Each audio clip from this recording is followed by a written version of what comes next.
Hi, my name is Tanya and welcome to my small backyard vegetable garden here in central Victoria. These were the broad beans that I had planned to plant out in my last video. Now, I wasn't sure. I was waiting to put these into the next raised bed, but I'm not sure how much longer they can last or be waiting before they need to be planted out. But I am going to try putting a bit more soil on top of all these roots because that is up against the plastic, and see if I can drag it out until I can find another place to plant them. It's a bit of an experiment, but a few broad beans I'm happy to experiment with. It's then gives me ideas of what I can and can't do with other things that are growing in seed snails. The root system on these is amazing when you open them up and have a good look, and they're a little tangled. They're wanting some more soil around them. They really should be planted, but let's run with this and just see what happens. I did actually open up the rainbow chard that is planted in my other raised bed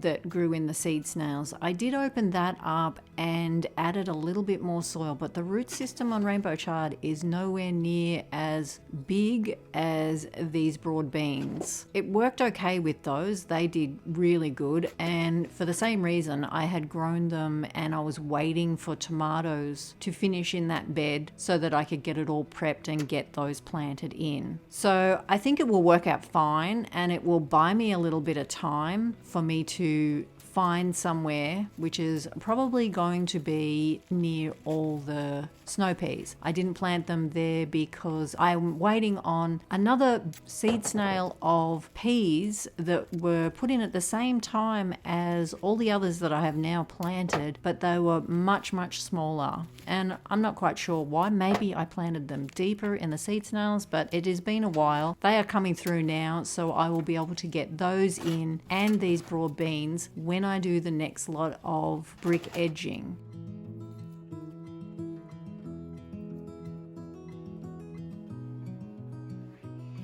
Now I'm going to add some more soil to these rainbow chard as well, because they will be waiting for the same amount of time, and they look as if they need a bit more around them, because when they're rolled up, the root system is up against the plastic. So just patting it out and putting a little more soil up against that root system so that it's not up against the plastic. And I think if the root system is up against the plastic, it is more likely to rot. So I'm not watering these nearly as much. These got drenched in the rain, so I don't water them as regularly as I was, and they would probably do really good if there was no coir in them also. So I'm going to try some of that as well when I sow my next lot of seeds, which I really need to get on with because I am running out of time.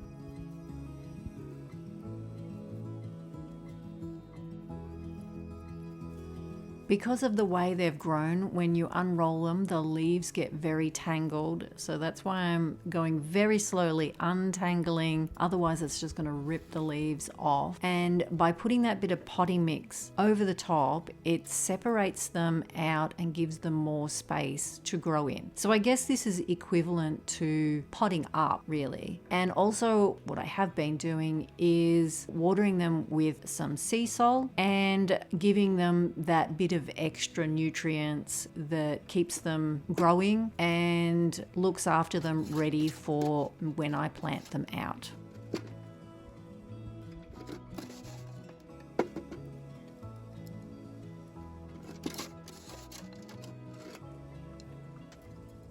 Rainbow chard would have to be my most favorite vegetable to grow in my garden, and a lot of times I have it in my perennial garden along with all the flowers because of the color of the stems. They vary through a rainbow of colors, and even if we did not eat as much as we do of this, I would grow it anyway because of that color. It makes me smile every time I look at it. So I am really looking forward to having a whole tunnel planted up both sides of rainbow tomato chard with peas growing up over the arch and a few flowers mixed in as well. And I'm thinking the broad beans will sit at the end of all of that. And I'm looking forward to seeing that happen, and it makes me excited just planning funny little things like this. But it gets me out and it gets me into my vegetable garden. It gets me up there picking for dinner and actually just having a bit of downtime, just thinking about what I'm doing in that moment, trimming leaves, unrolling seed snails, whatever it is. It's time off from the rest of what is going on in my day, in my week, in the world. It is just downtime.